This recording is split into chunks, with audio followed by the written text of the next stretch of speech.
फिर भी महिलाओं को आप विचार करके रखना, अबला कहा गया, पत्नी कहा गया, बहन कहा गया, माँ कहा गया, बेटी कहा गया। कितने सारे रूप आपके हैं।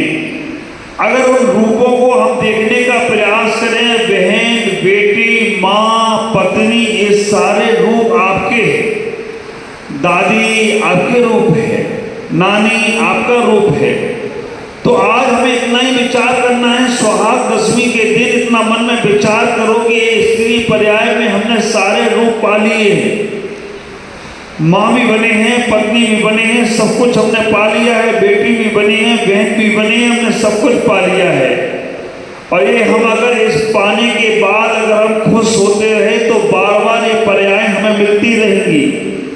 माँ बन के खुश हो रहे हो तो बार बार जन्म में तुम्हें माँ बनना पड़ेगा। अब विचार करके रखना, आप इतना ही सोचने का प्रयास करना है कि ये पर्याय पाकर, एक बात पूछूं आप लोगों से, स्त्री पर्याय को पाकर आप खुश हो या दुखी हो? स्त्री पर्याय अच्छी होती है या बुरी होती है? कैसी होती है? अच्छी है या बुरी है? विचार करना। स्त्री पर्याय को अच्छा नहीं कहा गया। क्यों?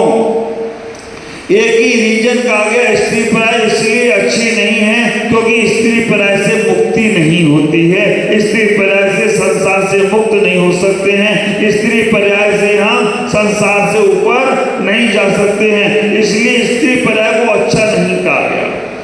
और हमेशा आप लोगों से बोला जाता है कि आप व्रत नियम संयम का पालन करो जिससे आपकी स्त्री पर्याय छूट जाए। एक बार भी अगर आपने संयम का पालन करने का प्रयास किया तो आपकी स्त्री की पर्याय छूट गई और आप पुरुष पर्याय को प्राप्त हो गए, तो समझ के रखना उस भाव में नहीं तो किसी न भाव में निर्वाण को प्राप्त जरूर होगा। निर्वाण प्राप्त जरूर होगा। स्त्री पर्याय मिलती कैसे? मायाचारी करने से।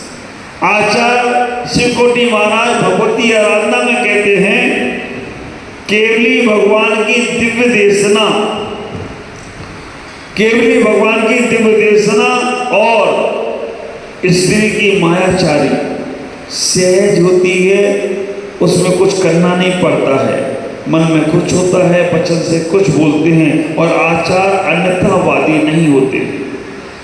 तो हमें इतना ही विचार करके रखना है कि हम उस मायाचारी के कारण से ही स्त्री पर्याय को पाया है। मायाचारी करने से ही हमने स्त्री की पर्याय को पाया है। अब हम कम से कम उस मायाचारी से बचने का प्रयास करें। अगर आपने उस मायाचारी से बचने का प्रयास किया तो बार बार स्त्री की पर्याय आपको प्राप्त नहीं होगी। ख्याल करो, आचार्य ने इतना ही बोलने का प्रयास किया है कि आप व्रत नियम संयम उपवास सब कुछ करते हो, लेकिन व्रत नियम संयम उपवास करने के बाद भी अगर आपके अंदर अगर मायाचारी का भाव आ रहा है, और आप देखना ईर्ष्या का भाव भी स्त्रियों के अंदर ज्यादा होता है। ख्याल करो, दो चीजें हैं, एक अहंकार और एक जिद। पुरुष अगर अहंकार छोड़ दे तो पुरुष का कल्याण हो सकता है, और स्त्रियां अगर अपनी जिद छोड़ दें तो इनका भी कल्याण हो जाता है। पुरुष अहंकार नहीं छोड़ पाते हैं इसलिए संसार में फंसे रहते हैं, और स्त्रियां जिद्दी बहुत होती हैं।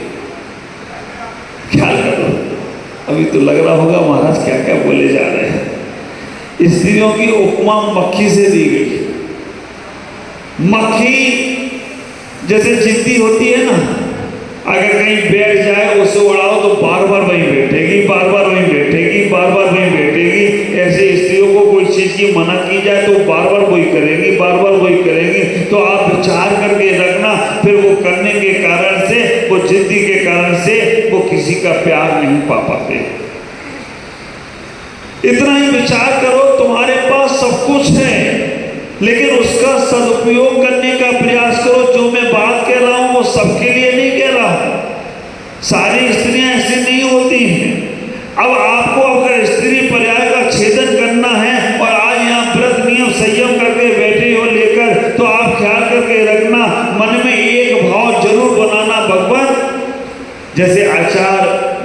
स्वामी ने भक्तांबर में कहा ना, स्नाम सतान सतसो जनियत्री पुत्रान।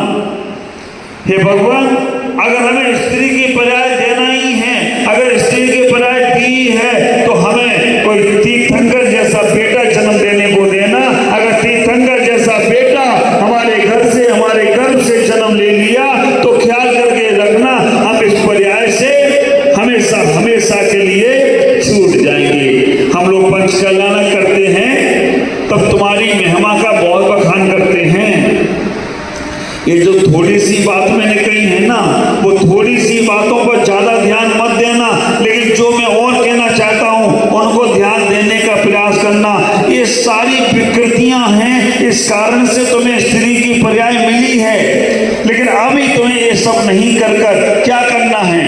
हम लोग पंच कल्याणों में कहते हैं, नारी नारी मत कहो, नारी अमृत की खान, और नारी से ही जन्मे हैं तीर्थंकर भगवान। विचार करके रखना, नारी से ही जन्मे हैं तीर्थंकर भगवान, तो आप भगवान को जन्म देने वाली माँ हो, आप संतों को जन्म देने वाली माँ हो, आप एसएसटी को चलाने वाली माँ हो। और तो और आप विचार करके रखना, दिगंबर भगवानों के साथ तो स्त्रियां नहीं जुड़ी हैं, लेकिन जितने हिंदू भगवान हैं, जितने भी हिंदू भगवान हैं, उनमें जितने भी हिंदू भगवानों के नाम लोगे तो सबसे पहले कौन? राधे श्याम, कौन आई पहले? सीताराम, कौन आई पहले? ये तुम्हारा गौरव में बता रहा हूं कि सबसे पहले भगवान का नाम ले तो राधे श्याम में तो पहले राधा, फिर बाद में श्याम आते हैं, और पहले सीता फिर राम आते हैं। आप विचार करके रखना, गौरी शंकर कहते हैं ना, तो गौरी का नाम पहले आया। हिंदू संप्रदाय में पहले नारी को रखा गया और उसके बाद भगवान को रखा गया। ये गौरव तुमने पाया है। और तो और आप विचार करके रखो, नारी का कितना बड़ा गौरव है, नारी का कितना बड़ा गौरव है, कितना बड़ा सौभाग्य है। नारी के पास सब कुछ है, लक्ष्मी चाहिए, पैसा चाहिए तो किसके पास जाना है? बोलो ना, लक्ष्मी के पास जाना पड़ता है। बुद्धि चाहिए तो किसके पास जाना है? सरस्वती के पास जाना पड़ता है। ताकत चाहिए तो किसके पास जाना है? दुर्गा और काली के पास जाना पड़ता है। ख्याल करो, संसार में सारी चीजें तो तुमने संभाल के रखी, आदमी के पास कुछ भी नहीं। नारी जो हमेशा नर से रहे भारी, उसका नाम बोलो ना। थोड़ा बहुत तो तुम्हारी प्रशंसा कर रहा हूं मैं ना, तो थोड़ा बहुत तो बोलो। नारी जो हमेशा नर से रहे भारी, उसका नाम नारी। आप विचार करके रखना, आज हम अपने जीवन को उस नारीत्व को और स्त्रीत्व को सार्थक करने के लिए हम बैठे हैं। ये हमारे उपवास, व्रत, नियम, संयम, ये तो हमारी इच्छाएं संसारी पूरी करेंगे ही करेंगे, लेकिन इनके पहले हमारे मन में एक ही भाव आना चाहिए, हे भगवान, हम अपनी कैसे इस सृष्टि पर्याय से बचकर हम अपने जीवन का कल्याण करने का प्रयास करें। अगर ये भाव तुम्हारे मन में आता है तो तुम्हारे उपवास, व्रत, नियम, संयम करना सब सार्थक हो जाता है। बाकी पुत्र प्राप्ति, संसार में पति की उम्र लंबी हो जाए, ये सारे उपवास, व्रत तो संसार के ही कारण होंगे, लेकिन इन संसार के कारणों से बचकर आत्म कल्याण की भावना भाना है।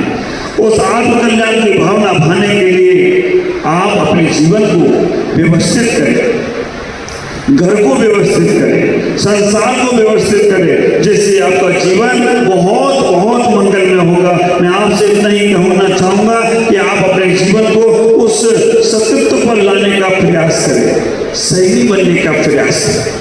क्या करो, आज का जीवन ऐसा हो गया कि स्त्री ही स्त्री की दुश्मन बन गई है, स्त्री ही स्त्री की दुश्मन बन गई है। वो स्त्री ही स्त्री के बारे में कहीं कुछ कहने का प्रयास करती है।